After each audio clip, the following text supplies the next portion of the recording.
자니가 그때 그 청년이야? 최고급 한정식집 로비 한복판, 화려한 한복을 차려입고 예비 사위에게 망신을 주러 왔던 말순의 손이 공중에서 멈췄습니다. 딸의 남자친구라는 남자의 오른쪽 뺨에 난 옅은 흉터, 귀 아래에서 턱선까지 이어지는 그 한 줄기 상처가 2달 전 자신의 전 재산 5천만 원을 지켜주다 칼에 베인 이름 모를 경찰관의 뺨과 정확히 겹쳐졌죠. 고아라고 멸시했던 남자가 자신의 목숨줄을 구해준 은인이었습니다. 그런데 이 남자는 상견례 자리에서 끝이 아니었습니다. 결혼식 날 행패를 부리는 친척을 맨손으로 제압한 장모, 칼부림 현장에서 시민을 지키다 복부에 칼이 박힌 사위, 수술실 앞에서 이마가 깨지도록 바닥을 찧으며 기도하는 장모. 과연 이 세 사람에게는 어떤 운명이 기다리고 있었을까요? 쓰레기통에 버려진 편지 한 통의 비밀은 무엇이었을까요? 끝까지 들으시면 그 답을 확인하실 수 있습니다. 영상이 마음에 드셨다면 구독과 좋아요, 그리고 댓글 한마디가 큰 힘이 됩니다. 찌는 듯한 늦여름 오후 아스팔트 위로 아지랑이가 피어오르고 있었습니다. 순찰차 안쪽 온도계는 벌써 36도를 가리키고 있었죠.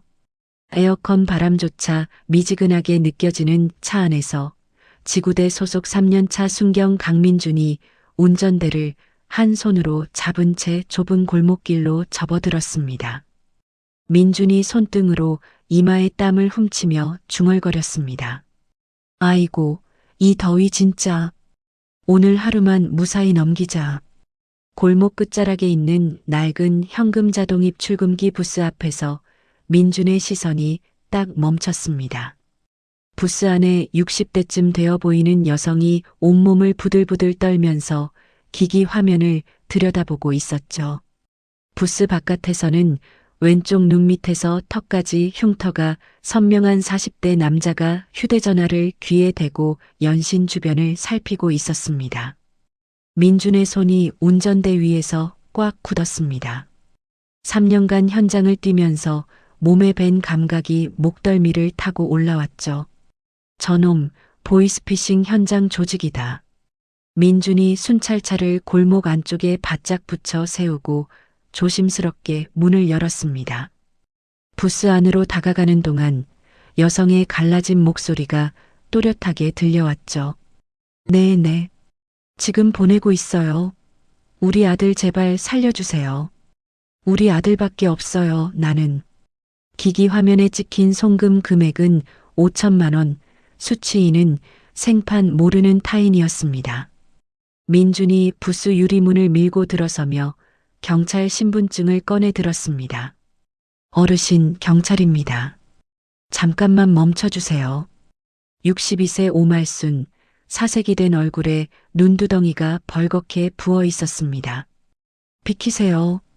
비키라고요. 우리 아들이 잡혀 있어요. 돈 안 보내면 죽인대요.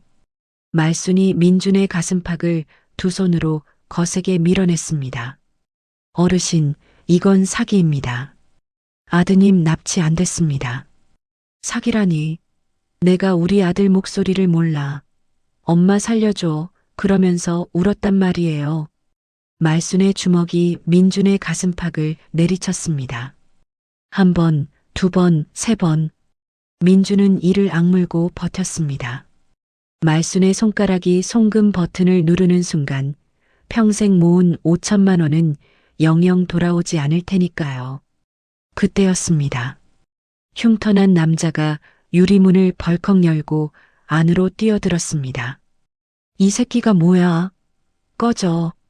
남자의 굵은 팔뚝이 민준의 목을 뒤에서 휘감았습니다. 민준이 턱을 당기고 남자의 팔을 양손으로 잡아 비틀었죠. 뼈가 꺾이는 둔탁한 소리와 함께 남자의 입에서 비명이 터졌습니다.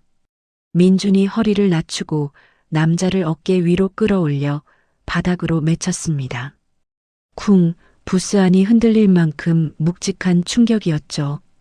민준이 왼손을 뻗어 기기 뒤편의 전원 플러그를 힘껏 잡아당겼습니다. 뽁 화면이 까맣게 꺼졌습니다. 안 돼. 내 돈. 우리 아들 어떡해.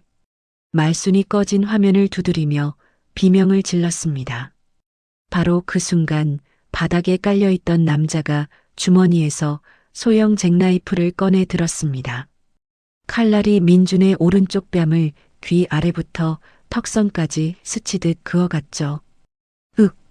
민준의 손등 위로 시뻘건 피가 줄줄 흘러내렸습니다. 그 사이 남자는 벌떡 일어나 부스 밖으로 내달렸죠. 민준은 피가 턱 아래로 뚝뚝 떨어지는 것도 아랑곳하지 않고 무전기를 움켜쥐었습니다. 본부 관내 삼거리 부근 현금 인출기 앞. 보이스피싱 조직원 한 명 도주. 남성 40대 초반 왼쪽 눈 밑에서 턱까지 흉터. 검은 반팔에 회색 조거 팬츠. 칼 소지. 긴급 지원 요청합니다. 무전을 마친 민준이 고개를 돌리자 말순이 시멘트 바닥에 주저앉아 있었습니다. 아이고, 경찰관님 얼굴에서 피가. 괜찮습니다, 어르신. 별거 아니에요. 민준이 말순의 휴대전화를 건네받아 해킹 앱을 삭제한 뒤 아들 번호를 찾아 통화 버튼을 눌러줬습니다. 엄마, 무슨 일이야, 이 시간에. 아이고, 아이고. 우리 아들. 살아있구나.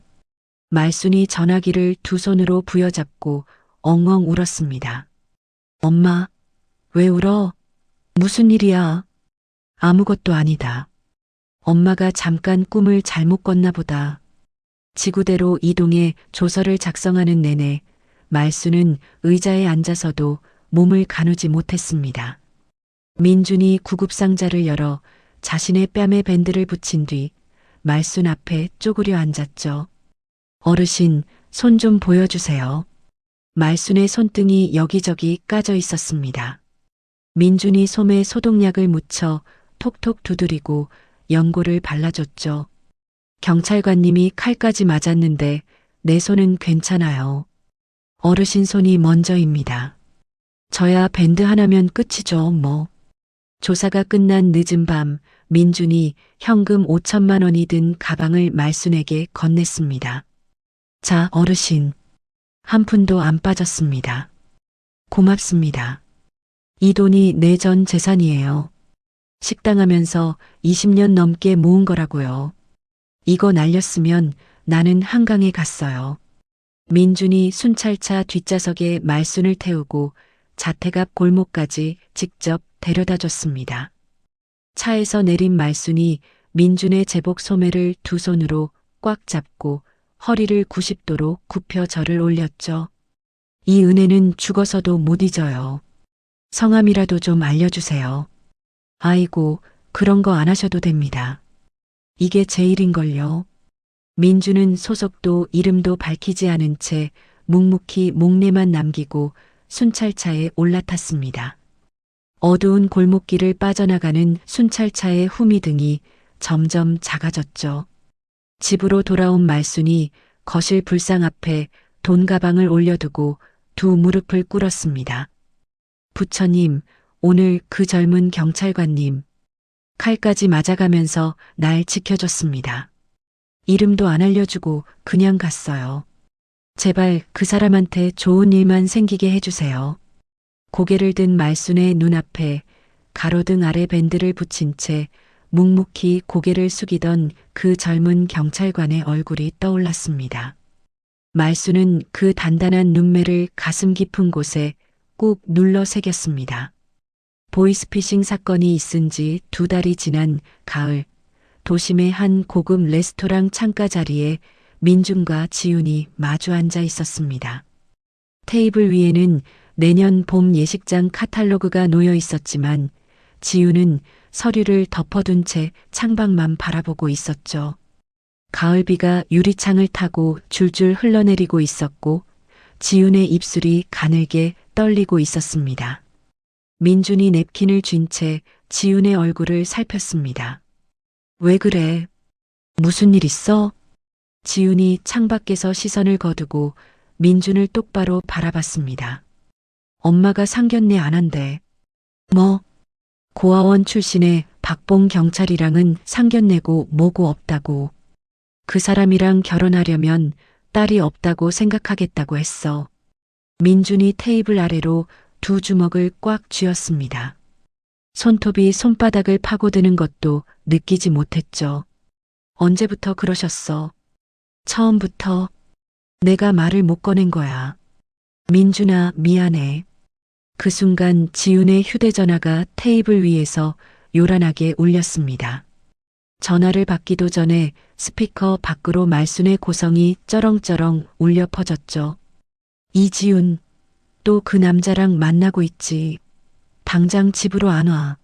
안 들어오면 내가 직접 간다. 뚝 전화가 끊겼습니다. 민준이 지훈의 손을 테이블 위에서 잡으며 말했습니다. 괜찮아. 어머니 마음을 돌려볼게. 시간이 걸리더라도. 바로 그 시각 말순의 집 거실에서는 전혀 다른 풍경이 펼쳐지고 있었습니다. 말순이 최고급 과일을 깎아 다과상에 수북이 쌓아 올리고 있었죠.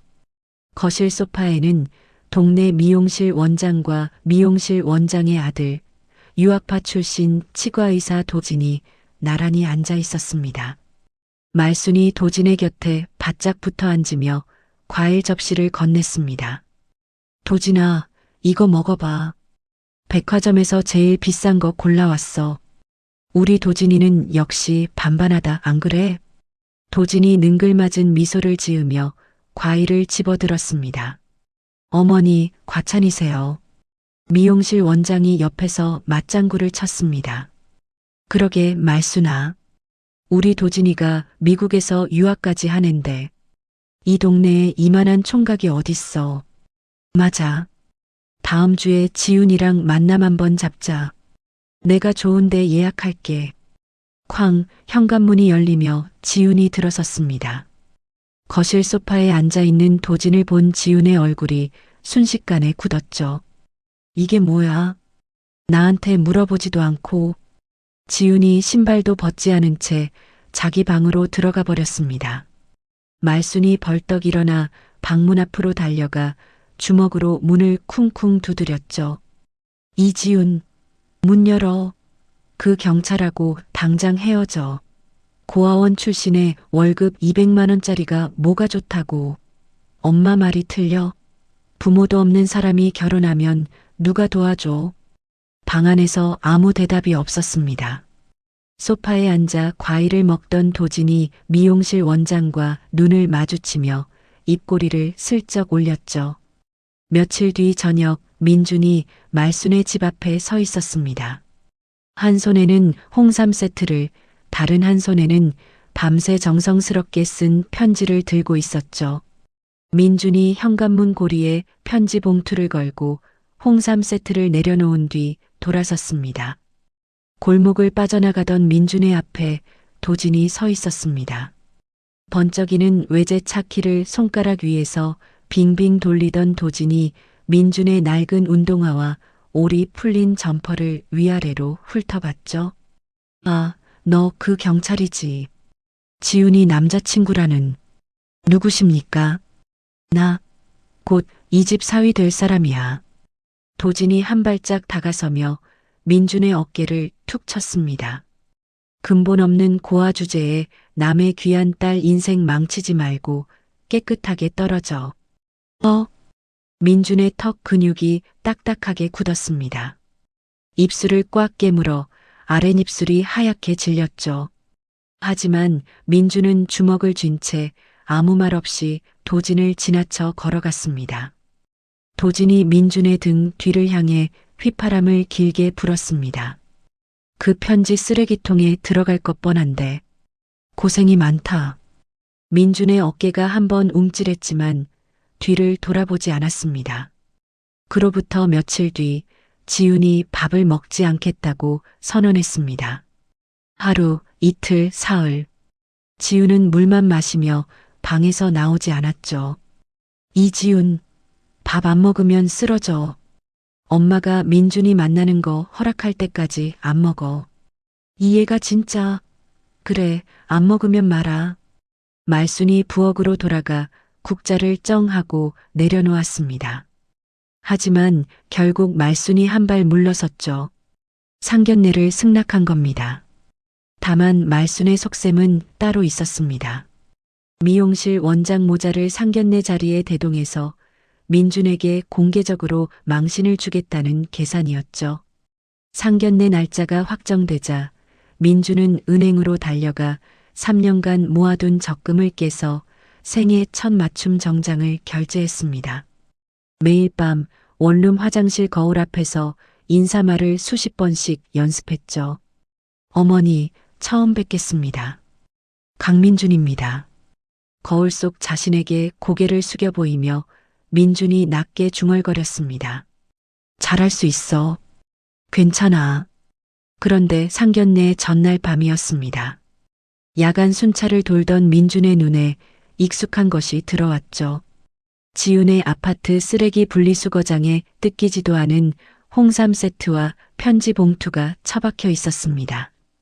홍삼 위에 음식물 쓰레기 국물이 흘러내려 얼룩이 져 있었고 편지 봉투에는 흙먼지가 잔뜩 묻어 있었죠. 민준이 천천히 허리를 숙여 편지 봉투를 집어들었습니다. 밤새 한 글자 한 글자 정성스럽게 적었던 그 편지가 읽히지도 못한 채 쓰레기 더미 위에 뒹굴고 있었죠. 가로등 불빛 아래 민준의 눈시울이 붉게 물들었습니다. 봉투에 묻은 흙먼지를 소매로 거칠게 털어낸 민준이 편지를 점퍼 안주머니에 넣고 순찰차로 돌아갔습니다. 운전석에 앉아 핸들을 두 손으로 꽉 쥔 민준의 손등 위로 핏줄이 굵게 솟아올랐죠. 한참을 그렇게 앉아있던 민준이 깊은 숨을 한번 내쉬고 시동을 걸었습니다. 운명의 상견례 당일 저녁 최고급 한정식집 2층 VIP룸에 민준과 지훈이 먼저 도착해 있었습니다. 방 안에는 은은한 된장 냄새와 참기름 향이 섞여 떠돌았고 벽면을 따라 늘어선 장식장 위로 노란 조명이 부드럽게 내려앉아 있었죠. 민준이 의자에 앉아 두 손을 무릎 위에 가지런히 올려놓고 출입문을 주시했습니다. 새로 맞춘 정장깃이 목을 조여왔지만 넥타이 매듭을 고쳐 맬 여유조차 없었죠. 지훈이 민준의 손을 테이블 아래에서 꽉 잡으며 말했습니다. 긴장하지 마. 내가 옆에 있잖아. 안 긴장해. 근데 손이 왜 이렇게 차갑지? 민준이 슬쩍 웃어 보였지만 무릎 위에 올린 다른 한 손은 주먹을 쥐고 있었습니다. 그때 민준이 자리에서 일어섰습니다. 나 화장실 좀 다녀올게. 내려가면서 예약 확인도 하고 민준이 VIP룸 문을 열고 1층 로비로 내려갔습니다. 화장실을 다녀와 안내 데스크 쪽으로 걸어가는데 회전문이 열리며 세 사람이 들어왔죠.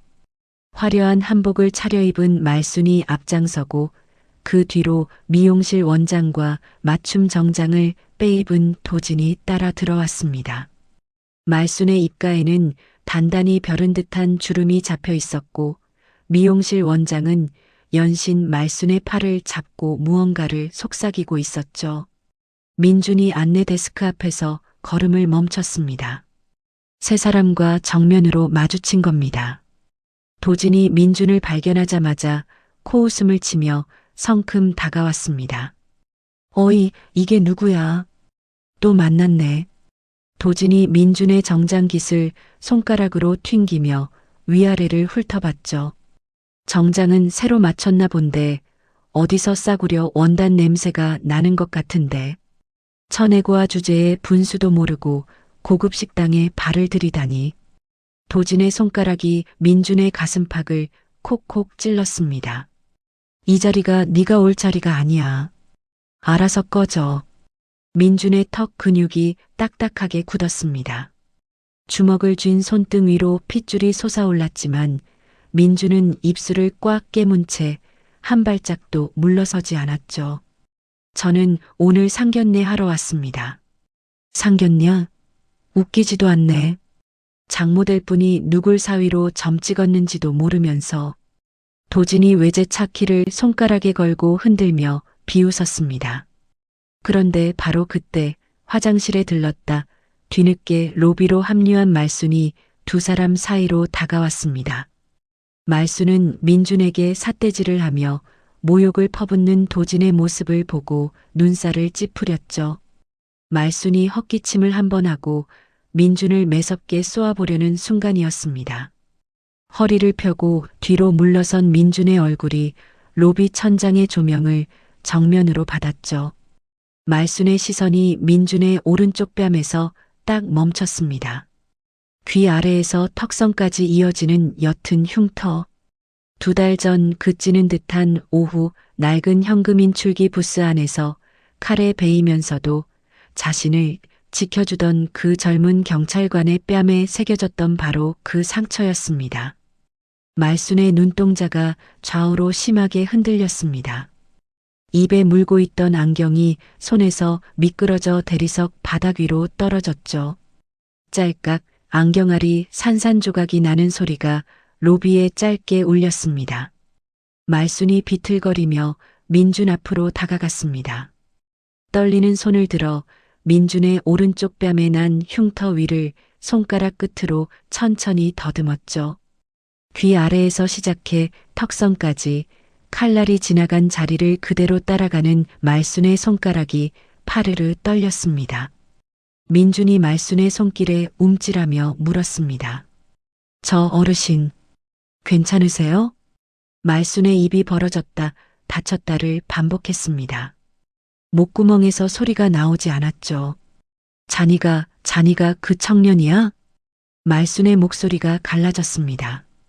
그때 그 골목에서 칼 맞아가면서 내 돈 지켜준 그 경찰관이 자네란 말이야? 민준의 눈이 크게 떠졌습니다. 2달 전 ATM 부스에서 만났던 그 여성의 얼굴이 기억 속에서 겹쳐왔죠. 어르신, 혹시 그때 말순이 민준의 정장 소매를 두 손으로 움켜쥐었습니다. 다리에 힘이 풀려 무릎이 꺾이려는 것을 민준이 재빨리 팔로 부축했죠. 도진이 상황을 파악하지 못한 채 다시 입을 열었습니다. 아니, 뭐 하는 거예요?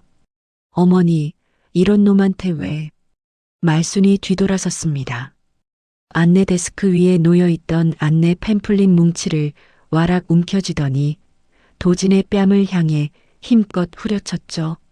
철썩 로비 전체에 울릴 만큼 날카로운 소리가 터졌습니다. 내 목숨줄을 구해준 은인한테 감히 어디서 함부로 입을 놀려. 말순의 고함이 로비를 뒤흔들었습니다. 도진이 뺨을 감싸 쥔 채 한 발짝 뒤로 비틀거렸죠. 어머니. 이게 무슨... 어머니? 누가 내 어머니야? 이 사람이 내 전 재산 5천만 원을 지켜준 사람이야. 칼에 얼굴이 베이면서도 날 지켜줬어. 근데 네가 감히 이 사람한테 고아 주제에 꺼지라고 했어? 말순의 눈에 불이 붙었습니다. 미용실 원장이 달려와 말순의 팔을 잡았죠. 말순아, 진정해. 사람들이 보고 있잖아. 손 치워. 내 아들이 내 은인한테 뭔 짓을 한 건지 알아? 천혜고아라고 놀리고 근본 없다고 면전에 대고 모욕을 했어. 이런 놈을 내 사위로 들이려고 했다고? 말순이 미용실 원장의 손을 뿌리치고 로비 보안 요원을 향해 손짓했습니다. 저 두 사람 내보내요. 당장.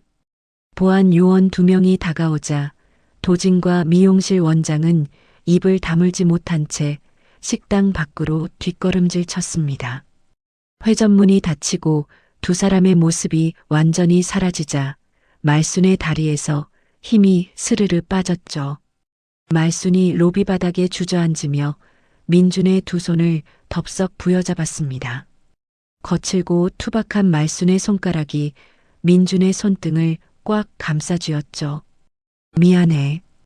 이 못난 것이 미안해.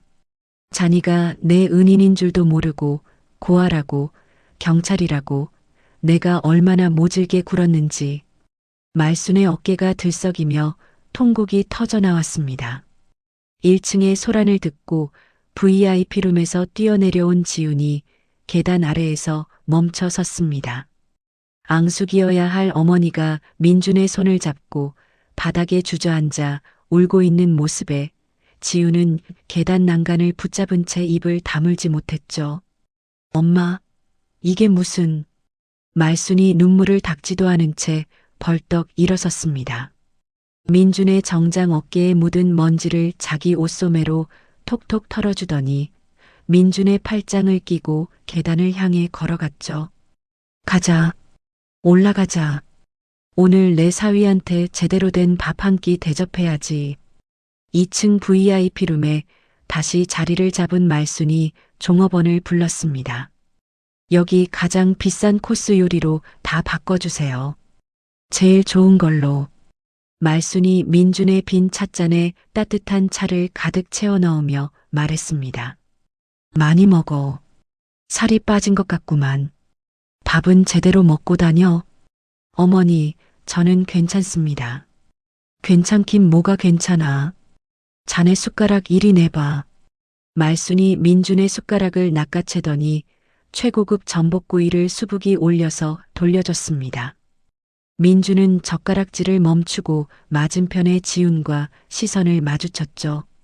지훈의 눈에도 눈물이 그렁그렁 맺혀 있었습니다. 민준이 숟가락을 받아들며 낮은 목소리로 말했습니다. 감사합니다, 어머니. 말순이 고개를 돌려 창밖을 바라봤습니다.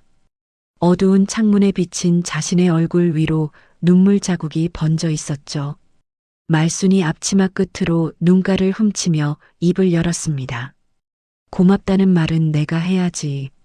자네 뺨에 난 저 흉터, 그게 다 나 때문 아니야. 말순의 시선이 민준의 오른쪽 뺨 위에 옅게 남은 흉터 위에 머물렀습니다. 노란 조명 아래 세 사람의 그림자가 하나로 겹쳐졌죠. 상견례 다음 날 점심시간 민준이 근무하는 지구대 유리문이 활짝 열렸습니다. 양손에 5단짜리 대형 찬압과 최고급 과일 바구니를 든 말순이 동네 상인회장까지 대동하고 당당하게 들어섰죠. 당직 근무 중이던 민준이 의자에서 벌떡 일어났습니다. 어머니, 이 시간에 여기 웬일이세요? 말순이 대답 대신 민준의 어깨를 와락 끌어안았습니다. 그리고 지구대 안에 있는 서장과 동료 경찰관들을 향해 목청껏 외쳤죠. 여기 있는 이 사람이 내 사위예요. 내 전 재산 5천만 원을 지켜준 자랑스러운 내 사위라고요. 서장이 커피잔을 내려놓으며 어리둥절한 표정을 지었습니다. 동료들도 하던 일을 멈추고 고개를 돌렸죠. 사모님, 이게 갑자기 무슨... 서장님, 2달 전에 보이스피싱 막아준 순경이 이 사람이에요. 칼에 뺨이 베이면서까지 날 지켜줬는데 알고 보니 내 딸 남자친구였어요. 나는 이 은혜를 어떻게 갚아야 할지 모르겠어요. 말순의 목소리가 갈라지며 눈가가 붉어졌습니다. 민준이 손사래를 치며 말순의 팔을 잡았죠. 어머니, 괜찮습니다. 이러시면 제가 민망해서... 민망은 무슨 민망? 가만 있어.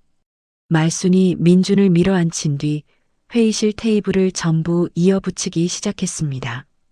상인회장이 거들어 찬압 뚜껑을 하나씩 열자 최고급 한우 갈비찜과 장어구이 냄새가 지구대 안을 가득 채웠죠.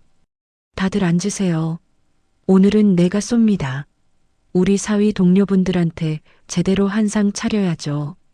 말순이 동료 경찰관들의 밥그릇에 직접 고기를 집어 올려주며 연신 웃음을 터뜨렸습니다. 많이 먹어요. 우리 사위 잘 부탁드립니다. 이렇게 훌륭한 경찰관이 어딨어요. 서장이 갈비찜을 한 점 집으며 민준을 바라봤습니다. 강순경, 자네 장모님 정말 대단하시네. 서장님, 저도 이런 줄 몰랐습니다. 민준이 머리를 극적이며 쑥스러운 표정을 지었습니다. 하지만 민준의 시선은 동료들의 밥그릇에 정성스럽게 고기를 올려주는 말순의 손에서 떠나지 못했죠.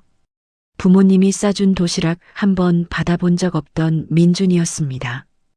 고아원에서 자라는 동안 소풍날 다른 아이들 가방에서 나오는 김밥 냄새를 맡으며 교실 구석에 앉아있던 기억이 가슴 안쪽에서 올라왔죠. 민준이 고개를 숙이고 어깨를 들썩였습니다. 말순이 그 모습을 보고 민준의 등을 토닥이며 밥그릇에 갈비찜을 수북이 올려줬습니다. 울긴 왜 울어? 어서 먹어. 앞으로는 엄마가 매일 해줄 거야.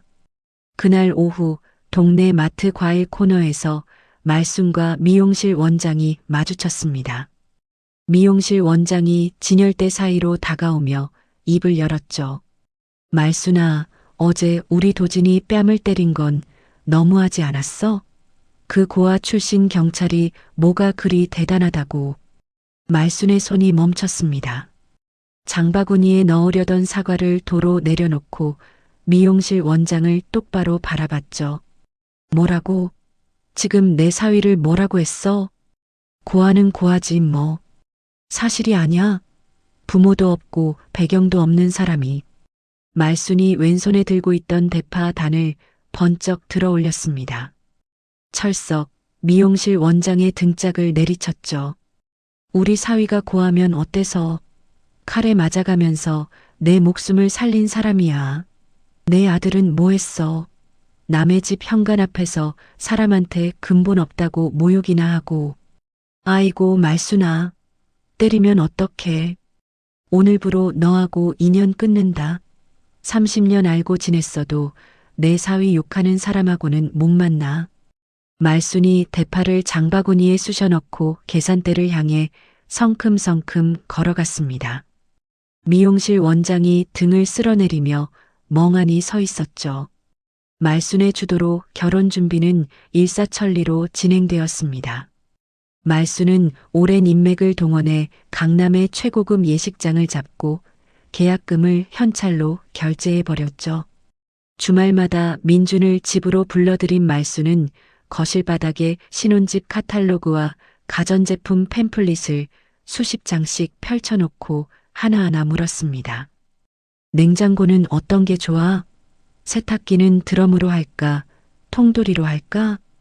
어머니, 아무거나 괜찮습니다. 아무거나가 어딨어. 신혼살림인데. 이거 봐, 이 냉장고 좋다. 4칸짜리. 이걸로 하자. 민준이 이런 과분한 대접에 보답하려고 비번인 날이면 작업복 차림으로 말순의 식당에 나타났습니다. 주방 후드에 낀 기름때를 벗기고 고장난 대형 냉장고 모터를 직접 분해해서 수리했죠. 식당 단골 손님이 주방에서 땀을 뻘뻘 흘리며 일하는 민준을 보고 말순에게 물었습니다. 사장님, 일꾼을 새로 뽑았어요? 말순이 계산대에서 벌떡 일어나며 엄지를 치켜 세웠습니다.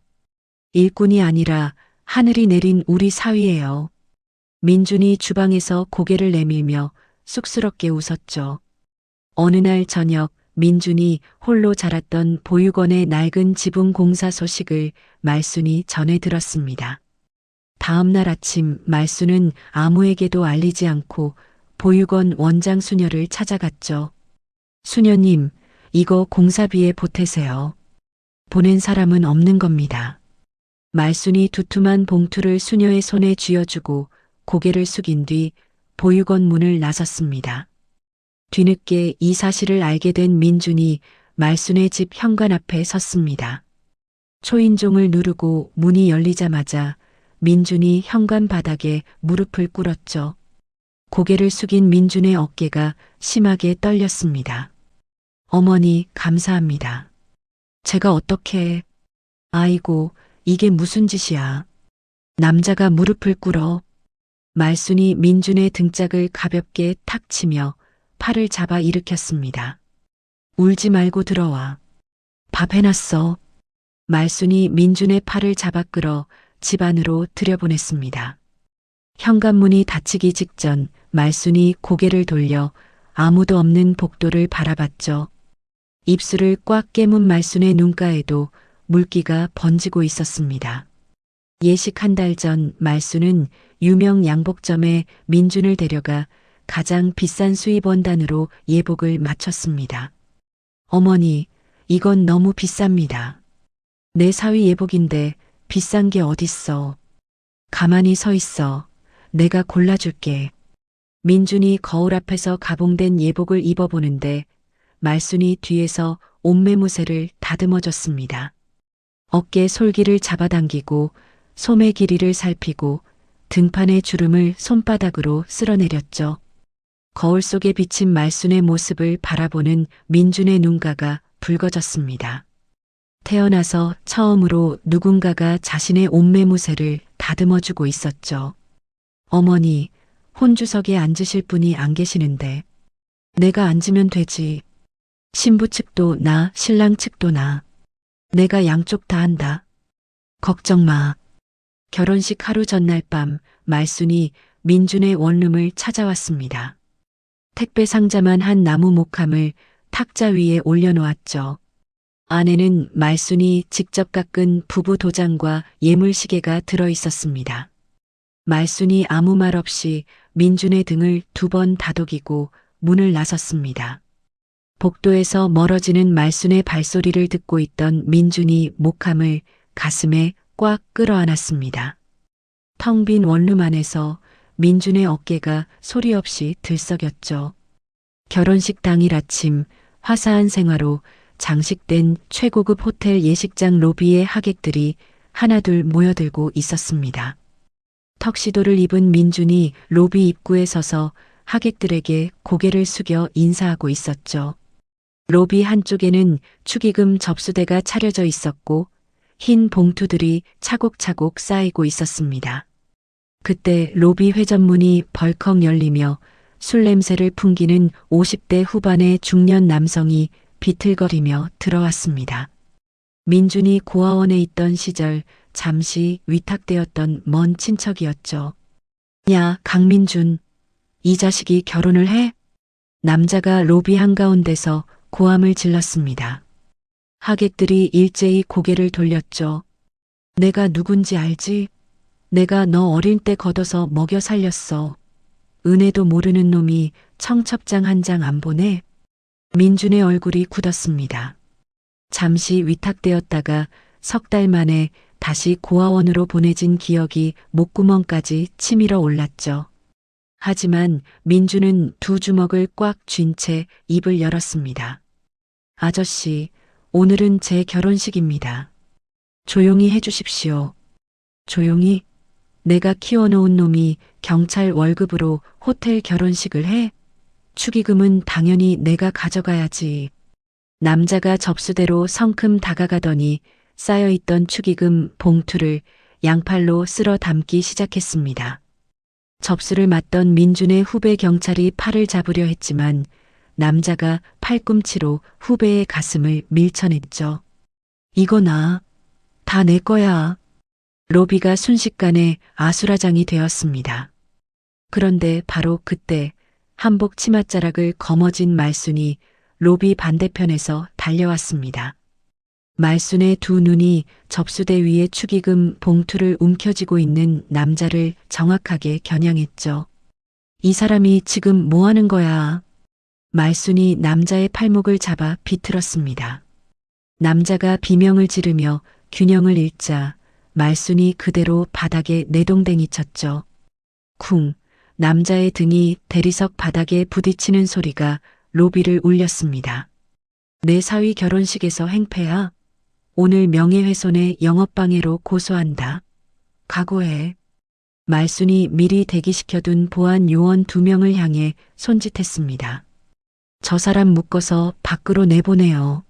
경찰 부를 테니까 절대 놓지 마세요.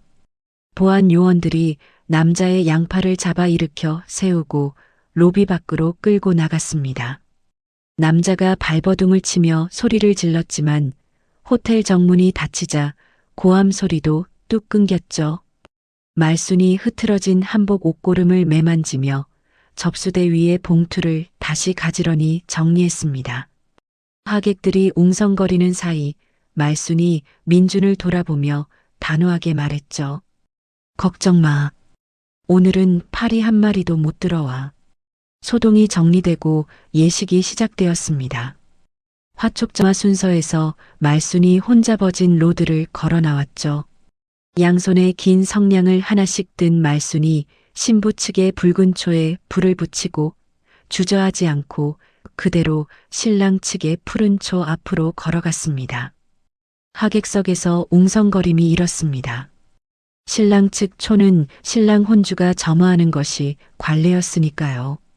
하지만 말순은 아랑곳하지 않고 푸른 초에도 불을 밝혔습니다. 양쪽 초에서 동시에 피어오른 불꽃이 말순의 한복 위로 주황빛을 드리웠죠. 신랑 신부 동시 입장 순서가 되었습니다. 그런데 버진 로드 끝에 나타난 것은 두 사람이 아니라 세 사람이었죠. 민준의 오른쪽에는 웨딩드레스를 입은 지훈이, 왼쪽에는 한복을 입은 말순이 팔짱을 낀 채 나란히 서 있었습니다. 세 사람이 한 걸음씩 버진 로드를 걸었습니다. 민준의 왼팔에 걸린 말순의 손이 미세하게 떨리고 있었죠. 하객석 여기저기서 코를 훌쩍이는 소리가 들려왔습니다. 주례사 대신 단상에 오른 말순이 마이크를 잡았습니다. 말순의 손이 떨려 마이크가 살짝 흔들렸죠. 여러분, 오늘 이 자리에서 제가 하나 고백할 게 있어요. 장내가 조용해졌습니다. 2달 전 나는 보이스피싱에 속아서 평생 모은 5천만 원을 날릴 뻔했어요. 그때 이름도 모르는 젊은 경찰관 한 명이 칼에 뺨이 베이면서까지 내 돈을 지켜줬습니다. 말순이 민준을 바라봤습니다. 근데 나는 그 은인의 얼굴도 모른 채 딸의 남자친구를 고아라고 경찰이라고 못 만나게 했어요. 편지도 읽지 않고 쓰레기통에 버렸습니다. 지훈이 고개를 숙였습니다.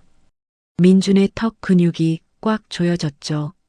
상견례 날 식당 로비에서 이 사람의 뺨에 난 흉터를 봤어요. 그 순간 알았습니다. 내가 쫓아내려 했던 사람이 내 목숨줄을 구해준 바로 그 은인이었다는 걸. 말순의 목소리가 갈라졌습니다. 민준아. 민준이 고개를 들었습니다. 내 뺨에 난 저 흉터가 엄마한테는 훈장이야. 엄마 평생 저 흉터 값을 갚고 살게. 우리 사위 해줘서 고맙다. 말순이 단상에서 내려와 민준의 품에 안겼습니다. 민준의 두 팔이 말순의 등을 감쌌죠. 하객석에서 일제히 기립박수가 터져나왔고 카메라 플래시가 쉴 새 없이 터졌습니다. 예식이 끝난 뒤 신혼여행을 다녀온 민준과 지우는 말순의 집에서 도보 5분 거리에 있는 아담한 빌라의 신접살림을 차렸습니다. 말순은 매일 새벽 5시면 어김없이 신혼집 비밀번호를 누르고 들어왔죠. 전날 야간 근무로 지친 민준을 위해 사골 국물과 갓 지은 밥을 식탁 위에 차려놓고 현관문 잠금을 다시 걸고 흔적 없이 사라졌습니다. 민준의 첫 월급날이었습니다. 민준이 은행 봉투에 빳빳한 현금을 채워넣고 백화점으로 달려가 최고급 캐시미어 코트를 하나 골랐죠. 곧장 말순의 식당으로 향했습니다. 주방에서 설거지하던 말순의 어깨에 민준이 코트를 걸쳐줬습니다. 그리고 돈 봉투를 말순의 앞치마 주머니에 쑤셔 넣었죠. 어머니, 이거 가지세요. 이게 뭐야? 아이고, 이런 거 안 해도 돼. 첫 월급입니다. 받으셔야 합니다. 민준이 쑥스러운 듯 뒷머리를 긁적이며 식당 문을 빠져나갔습니다. 말순이 앞치마 주머니에서 봉투를 꺼내 들고 한참을 서 있었죠. 봉투 겉면에 민준의 삐뚤빼뚤한 글씨로 적혀 있었습니다. 어머니, 아들이 처음 드리는 용돈입니다. 말순이 봉투를 가슴에 꼭 안고 주방 구석에서 소리 없이 울었습니다.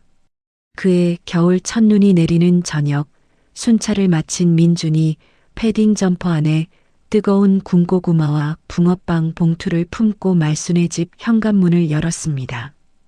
어머니, 저 왔습니다. 아이고, 추운데 이걸 들고 왔어? 배고프잖아요. 셋이 나눠 먹으려고요. 전기장판 위에 나란히 배를 깔고 엎드린 세 사람이 붕어빵을 나눠 먹었습니다. 말순이 낡은 앨범을 꺼내 지훈의 어린 시절 사진을 한 장씩 넘겼죠. 이거 봐, 지훈이 5살 때야. 이 꼬맹이가 운동회에서 꼴찌하고 울었다니까. 엄마, 그건 왜 보여줘? 사위한테 보여주는 게 당연하지. 세 사람의 웃음소리가 따뜻한 거실 안을 가득 채웠습니다. 민준이 말순이 건네주는 군고구마를 한 입 베어 물며 말순의 거칠고 갈라진 손마디를 가만히 바라봤죠. 고아원 복도에서 홀로 밤을 새던 어린 시절, 누군가의 손이 이마를 쓸어주는 꿈을 꾸곤 했습니다. 32회를 살면서 한 번도 가져보지 못했던 것이 지금 이 전기장판 위에 다 있었죠. 민준이 옅은 미소를 지으며 군고구마를 한 입 더 베어 물었습니다. 행복한 신혼생활이 이어지던 다음에 여름밤 장마철 폭우가 쏟아지고 있었습니다. 빗줄기가 순찰차 앞 유리를 때리는 소리가 북소리처럼 둔탁하게 울렸죠. 자정을 넘긴 시각, 민준과 동료 순경이 주택가 골목 입구에 순찰차를 세우고 대기하고 있었습니다. 지직, 무전기에서 날카로운 잡음이 터졌습니다. 코드 제로. 반복, 코드 제로. 관내 연립주택 3번지 일대 흉기를 든 남성이 난동 중. 즉시 출동하라. 민준의 등줄기가 쭉 펴졌습니다. 코드 제로는 최고 위험 등급, 생명이 위태로운 상황이라는 뜻이었죠. 간다. 민준이 시동을 걸고 순찰차를 몰았습니다. 빗물이 튀는 골목길을 돌아 현장에 도착하자 연립주택 앞 도로가 난장판이 되어 있었죠. 가로등 2개가 부러져 있었고 편의점 유리창이 박살나 파편이 빗물 위에 둥둥 떠다니고 있었습니다. 민준이 순찰차 문을 열고 뛰어내렸습니다. 폭우가 머리 위로 쏟아져 내렸죠. 앞머리가 이마에 딱 달라붙었고 방검복 위로 빗물이 줄줄 흘러내렸습니다. 그때 민준의 시야에 한 남자가 들어왔습니다. 편의점 앞에서 30cm짜리 칼을 휘두르며 고함을 지르고 있는 남자. 왼쪽 눈 밑에서 턱까지 길게 내려오는 흉터. 민준의 숨이 멈췄습니다. 1년 전 그치는 듯한 오후 현금 인출기 부스 안에서 자신의 뺨을 그어버리고 달아났던 바로 그 남자였죠. 남자도 민준을 알아봤습니다. 빗물 사이로 민준의 오른쪽 뺨에 남은 흉터가 가로등 불빛을 받아 또렷하게 드러났죠. 야, 너. 그때 그 경찰 새끼. 남자가 핏발선 눈으로 괴성을 질렀습니다. 칼끝이 민준을 향해 똑바로 겨누어졌죠. 그때 내 때문에 내 인생이 끝났어. 조직이 다 날아갔다고. 오늘 네가 죽어. 남자가 칼을 치켜든 채 민준을 향해 돌진했습니다. 그 순간 민준의 시야 끝에 다른 것이 잡혔습니다. 남자 뒤쪽 인도에 배가 불룩한 임산부 1명과 교복을 입은 학생 2명이 편의점 처마 밑에 웅크리고 있었죠. 세 사람 모두 공포에 질린 얼굴로 벽에 등을 바짝 붙이고 있었습니다. 민준이 허리춤에서 3단봉을 뽑아 펼쳤습니다. 뒤로 물러서면 저 사람들이 위험했죠. 시민들은 뒤로 대피하세요. 빨리. 민준이 고함을 지르며 칼날이 향하는 방향으로 몸을 던졌습니다. 임산부와 학생들 사이에 자신의 몸을 벽처럼 세운 겁니다. 쨍, 3단봉과 칼날이 부딪히며 쇳소리가 빗소리를 뚫고 울렸습니다. 민준이 3단봉으로 칼을 쳐냈지만 남자는 곧바로 칼을 바꿔 쥐고 아래에서 위로 찔러 올렸죠. 빗물에 시야가 가려진 찰나의 순간이었습니다. 칼날이 민준의 방검복 틈새를 파고들었죠. 복부 왼쪽 방검복과 허리띠 사이의 빈틈을 정확하게 뚫고 들어왔습니다. 흑! 민준의 입에서 짧은 신음이 터졌습니다. 뜨거운 것이 배 안쪽에서 터져나오는 감각이었죠. 다리에 힘이 빠지면서 무릎이 젖은 아스팔트 위에 꺾였습니다. 남자가 칼을 빼고 임산부 쪽으로 고개를 돌렸습니다. 민준이 쓰러지면서도 두 손을 뻗어 남자의 바지 가랑이를 꽉 움켜쥐었죠. 못 간다. 피가 섞인 목소리였습니다. 민준의 손가락이 하얗게 질릴 만큼 바지를 잡아당겼죠. 남자가 발버둥을 쳤지만 민준의 손이 풀리지 않았습니다.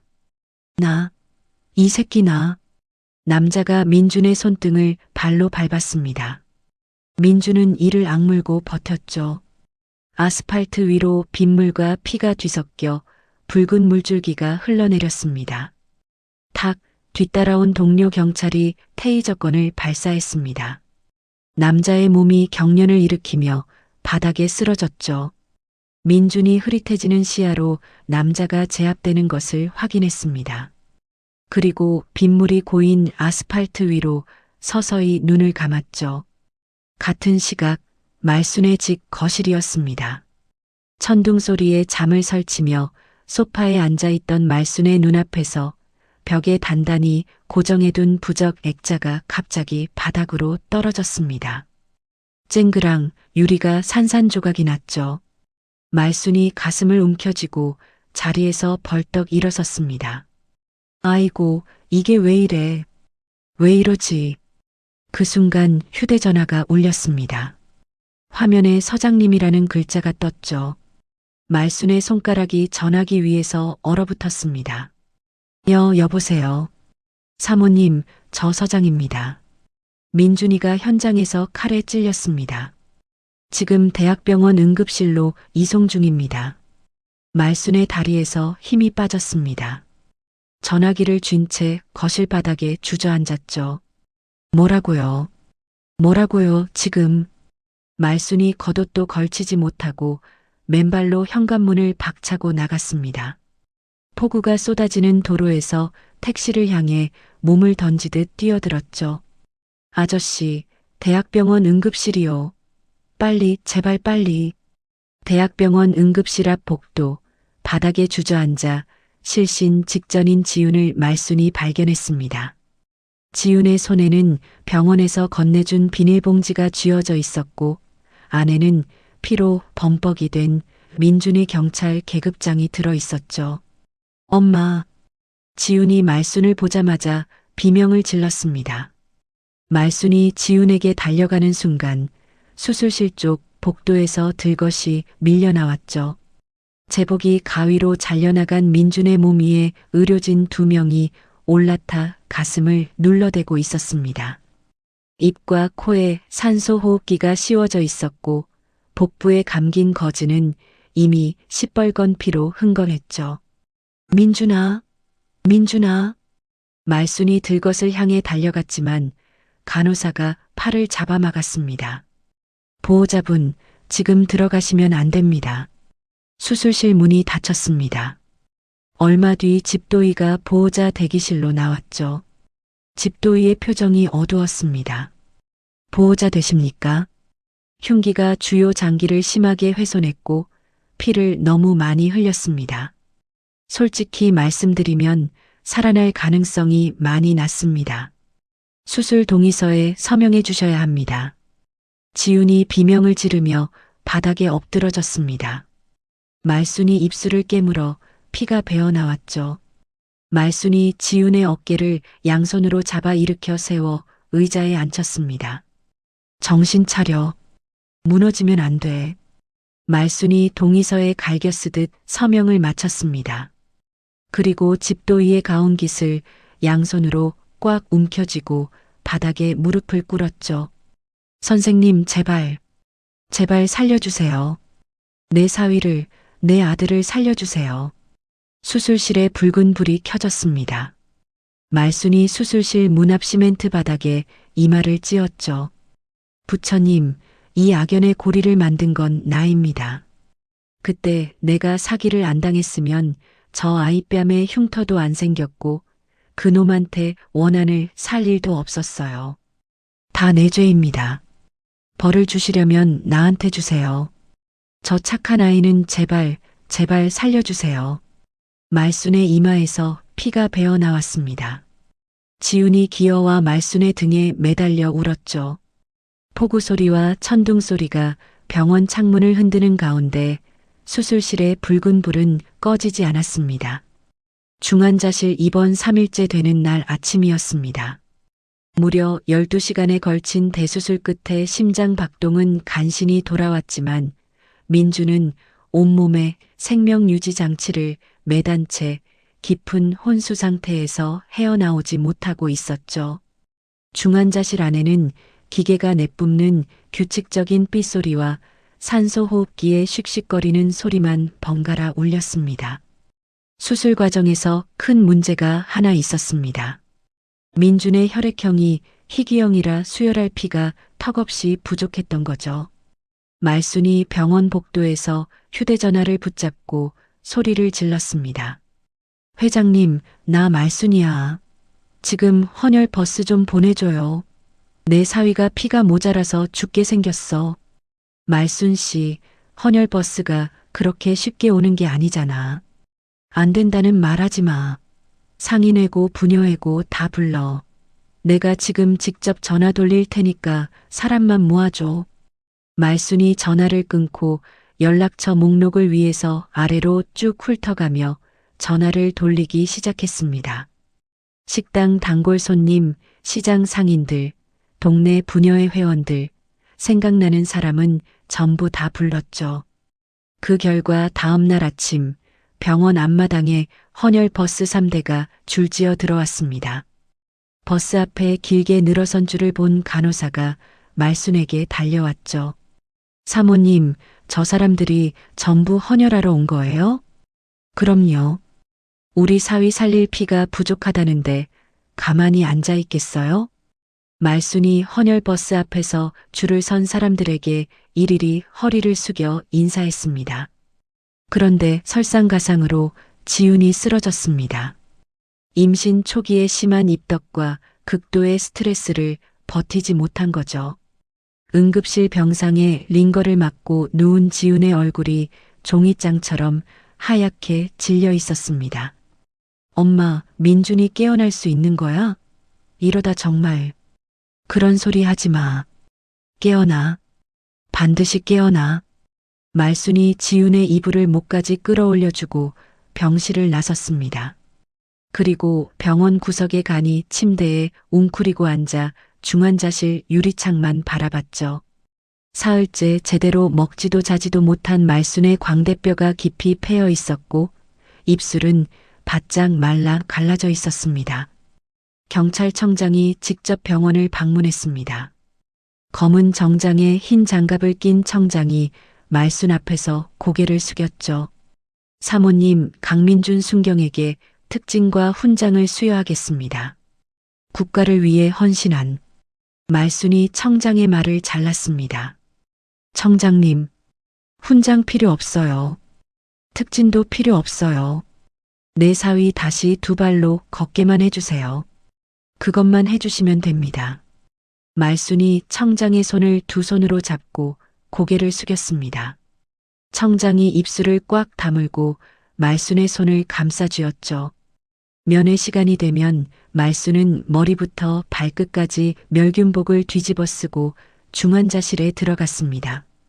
따뜻한 물수건으로 민준의 얼굴에 앉은 피딱지를 살살 닦아내고 거칠어진 손마디를 구석구석 문질러줬죠. 민준아, 엄마다. 들려? 대답이 없는 민준의 귀에 대고 말순이 속삭였습니다. 엄마가 처음 해준 김치찌개 맛있다고 했잖아. 깨어나면 또 끓여줄게. 된장은 조금만 넣고 두부는 네가 좋아하는 순두부로. 말순이 민준의 손을 꽉 쥐었습니다. 아기 태명도 정했어. 복덩이. 네가 직접 불러줘야지. 눈 떠, 민준아. 심전도 모니터의 초록색 선이 규칙적으로 오르내리는 것만 확인하고 말순이 중환자실을 나섰습니다. 이번 일주일째 되던 날 자정이었습니다. 평온하게 삐 삐 소리를 내던 심전도 모니터가 갑자기 삐삐삐삐 요란한 경보음을 쏟아냈죠. 민준의 입에서 핏물이 섞인 거품이 역류했습니다. 당직 의사와 간호사들이 병실로 뛰어들어갔습니다. 심정지, 심폐소생술 시작. 의사가 민준의 가슴을 두 손으로 세게 눌렀습니다. 하나, 둘, 셋. 규칙적으로 내리누르는 손길에 민준의 몸이 출렁거렸죠. 중환자실 유리창 너머에서 이 광경을 지켜보던 말순이 유리창을 주먹으로 내리쳤습니다. 쿵, 쿵, 쿵. 민준아, 민준아. 말순의 다리가 풀려 바닥에 주저앉았습니다. 환자복을 입은 지훈이 링거줄을 끌고 복도를 기어와 말순을 끌어안았죠. 엄마, 엄마, 민준이가. 지훈의 울음소리가 복도를 가득 채웠습니다. 심장 제세동기의 강한 전기 충격에 민준의 몸이 침대 위로 튀어 올랐습니다. 한 번, 두 번, 세 번. 모니터에서는 여전히 평평한 일직선이었죠. 의료진이 고개를 저으며 흉부 압박을 멈추려는 순간이었습니다. 말순이 중환자실 문을 어깨로 밀고 안으로 뛰어들어갔죠. 비키세요. 간호사가 막으려 했지만 말순은 막을 수 없었습니다. 민준의 침대 옆으로 달려간 말순이 민준의 가슴팍에 쓰러지며 벼락 같은 고함을 질렀죠. 강민준, 눈 떠. 엄마한테 이러면 안 돼. 네가 없으면 지훈이는 어떡해. 뱃속의 아기는 어떡하고. 눈 뜨라고 이 녀석아. 말순의 목소리가 중환자실 안을 뒤흔들었습니다. 기계 소리도 의료진의 목소리도 전부 묻힐 만큼 처절한 외침이었죠. 그 순간이었습니다.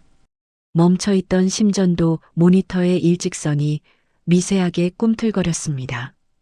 아주 작은 파동이 한 번, 그리고 또 한 번. 삐, 삐, 삐. 규칙적인 심장 박동 소리가 다시 울리기 시작했죠. 당직 의사가 모니터를 확인하고 소리쳤습니다. 심박 돌아왔습니다.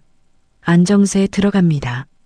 말순이 민준의 가슴팍에 얼굴을 묻은 채 몸을 떨었습니다. 유리창 너머에서 지훈이 바닥에 엎드려 통곡했죠. 다음 날 새벽 창밖으로 푸른 여명이 밝아올 무렵이었습니다. 산소 호흡기 안쪽에 미세한 습기가 서렸죠. 굳게 닫혀있던 민준의 눈꺼풀이 파르르 떨렸습니다. 초점이 없는 눈을 힘겹게 뜬 민준의 시야에 가장 먼저 들어온 것은 자신의 붕대 감긴 손을 두 손으로 꼭 쥔 채 의자에서 쪽잠을 자고 있는 말순의 백발 섞인 정수리였습니다. 산소 마스크 너머로 민준의 거친 숨소리가 새어나왔죠. 말순이 화들짝 놀라 고개를 들었습니다. 민준의 눈에서 굵은 눈물이 흘러내리고 있었죠. 어머니. 민준아. 말순이 민준의 손을 움켜쥔 채 침대 옆에 엎드려 오열했습니다. 이 녀석아, 이 나쁜 녀석아. 엄마 가슴에 못을 박으려고. 소식을 듣고 링거줄을 뽑아든 채 달려온 지훈이 병실 문을 열었습니다. 수많은 튜브와 기계음 사이에서 세 사람의 손이 포개졌죠. 말순의 거친 손이 맨 아래, 민준의 붕대 감긴 손이 가운데, 지훈의 가느다란 손이 맨 위. 창밖으로 장마가 걷히고 첫 햇살이 병실 안으로 비스듬히 쏟아져 들어왔습니다. 민준이 기적적으로 의식을 회복하고 6개월이 흘렀습니다. 길고 고통스러운 재활 훈련의 나날이었죠. 평행봉을 잡고 한 발짝 내딛는 것조차 온몸에 땀이 흥건해지는 고된 시간이었지만 민준은 하루도 빠지지 않고 재활실에 나왔습니다. 재활실 유리문 너머에는 매일 같은 자리에 앉아 있는 사람이 있었죠. 말순이었습니다.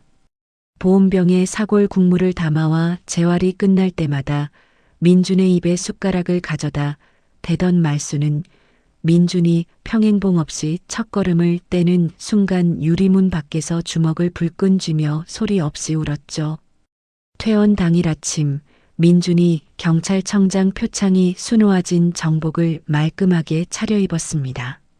거울 앞에서 옷매무새를 다듬는 민준의 옆에 만삭의 지훈이 서서 넥타이를 매만져줬죠.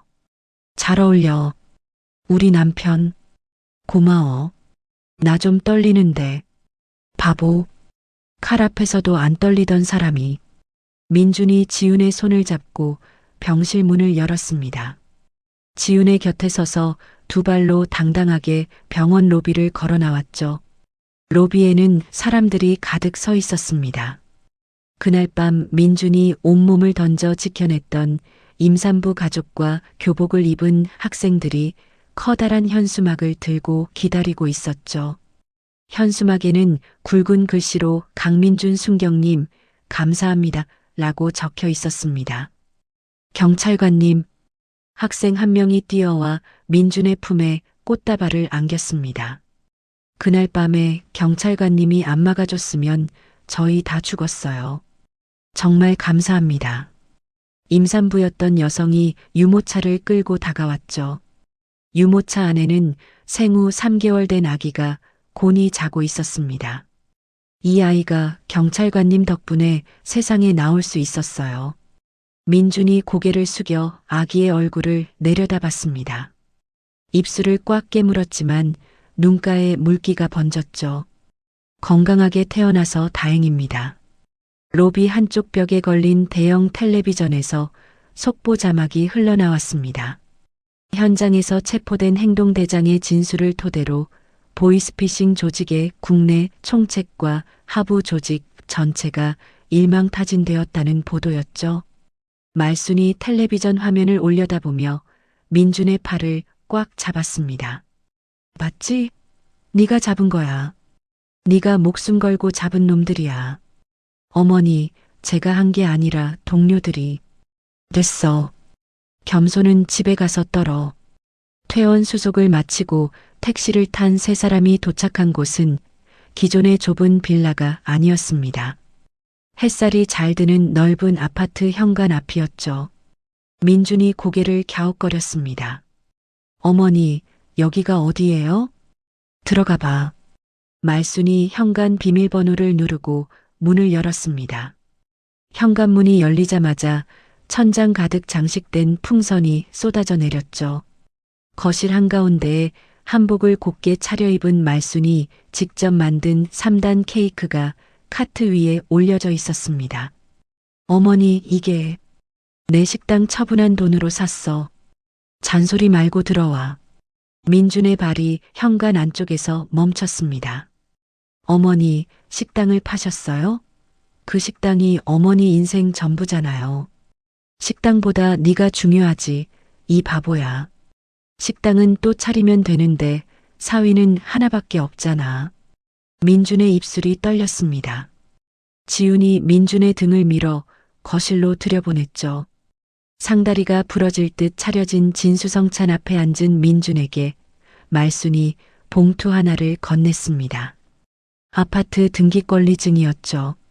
어머니, 이건 정말 못 받습니다. 못 받긴. 내 이름으로 다 해놨어. 말순이 민준의 두 손 위로 봉투를 포개어 쥐어줬습니다. 그리고 검지로 민준의 코끝을 툭 치며 말했죠. 이제 영웅 행세 그만하고 내 손주나 업어 키우면서 살아. 알았어? 만삭의 지훈이 가방에서 아기 초음파 사진을 꺼냈습니다. 말순의 한복 옷깃에 사진을 살짝 끼워주며 입을 열었죠. 엄마, 이 아이가 세상에서 제일 좋은 할머니 만날 거야. 말순이 초음파 사진을 내려다보며 입꼬리를 올렸습니다. 손끝이 가늘게 떨리고 있었죠. 그 주말 세 사람은 교회의 수목원으로 나들이를 갔습니다. 말순의 양쪽 팔을 민준과 지훈이 각각 끼고 낙엽이 깔린 오솔길을 천천히 걸었죠. 바스락바스락 마른 낙엽이 발밑에서 부서지는 소리가 가을 공기 속에 퍼졌습니다. 그때 오솔길 반대편에서 걸어오는 두 사람이 있었습니다. 미용실 원장과 도진이었죠. 도진의 몰골은 예전과 딴판이었습니다. 최근 터진 의료법 위반 사건으로 얼굴이 푹 꺼져 있었고 정장 대신 구겨진 점퍼를 걸치고 있었죠. 도진이 경찰 훈장을 단 민준과 떵떵거리는 말순의 기세를 보더니 고개를 푹 숙이고 오솔길 옆으로 비켜섰습니다. 한마디도 하지 못한 채 슬그머니 사라졌죠. 말순이 도진의 뒷모습을 한번 흘끔 보더니 코를 한번 훌쩍이고 앞만 보며 걸었습니다. 건강을 완전히 회복한 민주는 특진과 함께 경찰서 지능범죄수사대 팀장으로 발령받았습니다. 첫 출근 날 아침 빳빳하게 다림질된 새 제복을 입은 민준이 현관문을 나서다가 발길을 돌렸죠. 어머니, 지훈아. 나 출근 전에 잠깐 가자. 세 사람이 도착한 곳은 철거 공사가 한창인 낡은 현금 인출기 부스 터 앞이었습니다. 포클레인이 부스 지붕을 뜯어내고 있었고 콘크리트 먼지가 아침 공기 속에 뿌옇게 떠다녔죠. 민준이 부서진 부스터를 바라보며 입을 열었습니다. 여기서 시작됐죠, 어머니. 말순이 부스터를 한참 들여다봤습니다. 찌는 듯한 오후 사색이 된 얼굴로 기기 앞에 서 있던 자신의 모습이 떠올랐죠. 칼에 뺨이 베이면서도 자신을 지켜주던 이름 모를 젊은 경찰관. 그 경찰관이 지금 자기 옆에 서서 경찰 훈장을 달고 웃고 있었습니다. 그래, 여기서 시작됐지. 말순이 민준의 팔을 꽉 잡으며 말했습니다. 근데 민준아, 그때 네가 이름이라도 알려줬으면 내가 진작 사위 삼았을 텐데. 괜히 멋부리고 그냥 갔잖아. 어머니, 그때는 제가 어머니 사위가 될 줄은 꿈에도. 됐어. 입 다물어. 세 사람이 웃음을 터뜨렸습니다. 부서진 부스터 앞에서 누가 먼저랄 것도 없이 서로의 허리와 어깨를 끌어안았죠. 민준이 한 발짝 물러서서 자세를 바로잡았습니다. 말순을 똑바로 바라보며 오른손을 이마 위로 올렸죠. 어머니, 아들 출근합니다. 쩌렁쩌렁한 기합 소리와 함께 거수 경례를 올렸습니다. 지나가던 시민 몇 명이 걸음을 멈추고 흐뭇하게 박수를 보냈죠. 말순이 두 손을 허리에 올리고 턱을 치켜들었습니다. 그래, 어서 가. 오늘 저녁은 엄마가 갈비찜 할 테니까 일찍 들어와. 민준이 경례를 내리고 돌아섰습니다. 당당한 발걸음으로 설을 향해 걸어가는 민준의 등 뒤로 만삭의 배를 감싸쥔 지훈과 세상에서 가장 행복한 주름을 짓고 있는 말순이 나란히 서 있었죠. 따스한 아침 햇살이 세 사람의 어깨 위로 부서져 내렸습니다. 오늘 이야기의 주인공 강민주는 고아원에서 자랐습니다. 부모의 손길 한 번 받아본 적 없는 사람이었죠. 그런 민준이 경찰이 되어 이름 모를 어르신의 전 재산을 지켜냈고 그 과정에서 뺨에 흉터 하나를 얻었습니다. 그 흉터가 결국 자신의 인생을 송두리째 바꿔놓을 줄은 꿈에도 몰랐을 겁니다. 말순 어머니도 처음부터 나쁜 사람은 아니었습니다. 홀로 식당을 하며 딸 하나 키워온 어머니가 딸만큼은 고생시키고 싶지 않았던 거죠. 고아 출신이라고 박봉 경찰이라고 반대했던 그 마음도 따지고 보면 딸을 향한 사랑이었습니다. 다만 그 사랑이 방향을 잘못 잡았던 것뿐이죠. 사람의 가치는 출신이나 통장 잔고로 정해지지 않습니다. 위험한 순간에 자기 몸을 던질 수 있는 사람, 이름도 밝히지 않고 묵묵히 돌아서는 사람. 그런 사람의 진짜 가치는 겉모습만 보아서는 절대 알 수 없죠. 말순 어머니가 상견례 자리에서 흉터 하나로 모든 진실을 깨달았던 것처럼 우리도 누군가를 판단할 때 조금만 더 깊이 들여다보면 어떨까요? 눈에 보이는 조건 대신 그 사람의 행동과 마음을 먼저 보는 것. 그것이 오늘 이야기가 우리에게 남기는 한 가지 교훈이 아닐까 싶습니다. 오늘 이야기가 마음에 와닿으셨다면 구독과 좋아요 한 번씩 눌러주시고 댓글로 여러분의 이야기도 들려주세요. 여러분의 따뜻한 한마디가 다음 이야기를 만드는 큰 힘이 됩니다. 그럼 다음 이야기에서 다시 뵙겠습니다. 감사합니다.